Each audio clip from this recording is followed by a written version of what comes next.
My name is Alexa Miton. I teach lower school dance, K through 5, and I've been at Roland Park 6 years. Oh my gosh, I started dancing when I was 3 years old. Ballet, of course, loved it. And things kept progressing from there. I mean, I just wanted to be a star on stage, and so, my parents were wonderful, and I just studied and studied and studied, did a lot of ballet, and I was part of the preparatory school for the Paris Opera Ballet, and before we moved to the United States, I was taking, entrance exams to be part of that amazing whole process, and then when we moved here, I kept studying ballet and started studying Spanish classical dance at the Peabody here in Maryland, and that's how I got into Spanish dance and flamenco, which is my specialty now. So.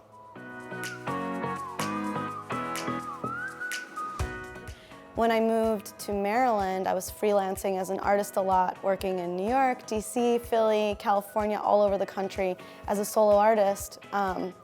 And I was invited to be artist in residence here at Roland Park Country School, which is a phenomenal program where an artist comes in. It's founded by the Kaplan Family Foundation. That's sort of how I got my foot in the door here at Roland Park Country School. And I started working in aftercare and then directing the extended day program through Compass. And they needed a dance teacher in the middle school. So Verna Mayo, our amazing middle school head, reached out to me and said, would you like to interview for this position? So sort of an interesting bridge of my life as a performing artist, a professional artist, and then my interesting path in the world of education sort of is what brought me here to Roland Park. So.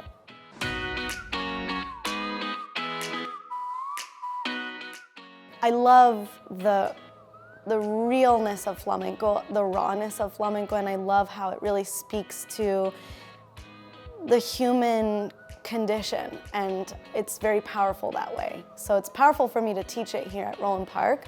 It's a very beautiful formal art form, just like ballet and modern and jazz, and has become really well known in the world of formal performing dance arts. So it's fun to be an ambassador for that here at Roland Park, because I think it's very empowering and girls can really use it to feel their strength and not always feel like they have to be, even though it's beautiful, but that soft, ballerina or maybe a really grounded modern dancer, they can also find their strength making noise and being percussive with their feet and their emotions. So.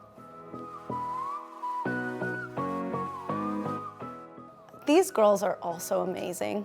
I mean, middle school and lower school both come with such energy, such enthusiasm. They're so game. They're so open to new things, which I love, whether it's flamenco or whether it's me being sort of more formal about how I want to teach introduction to ballet, which is, I like it regimented and I like it rigid because that's what the art form is like. After you get into that flow, then you can find your freedom of expression. So it has to start from this place of skill and focus, and they're so game and so open to doing that, which I love. It's not just about, okay, do whatever you want and that's dance. That can come, but maybe later or maybe differently. And I'm always so surprised when I teach these girls how they are just so positive about the experience. They come in and they're really ready. Are there those days where they're like, oh, I don't want to do it? Sure, but that's when we push a little and then they feel really good because they're like, I did it even though I was tired or even though I really didn't feel like it. I love to be really active, so I'm usually outside exercising my body, but also just, I love nature. I think we're nothing without the world that we live in, and for me, always being somewhere where there's a mirror and I have to feel grounded and I have to be focused and disciplined. For me, being outside is a really wonderful way to feel where my place is in this wonderful thing we call life and on this beautiful planet.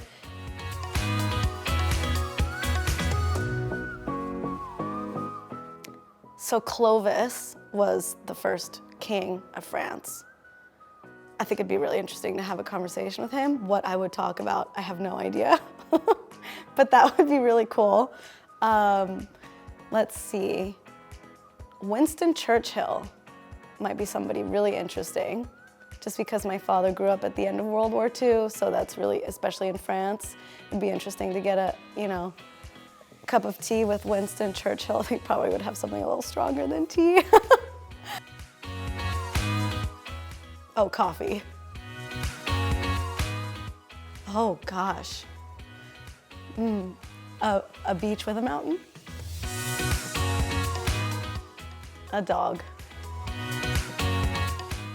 Phone call.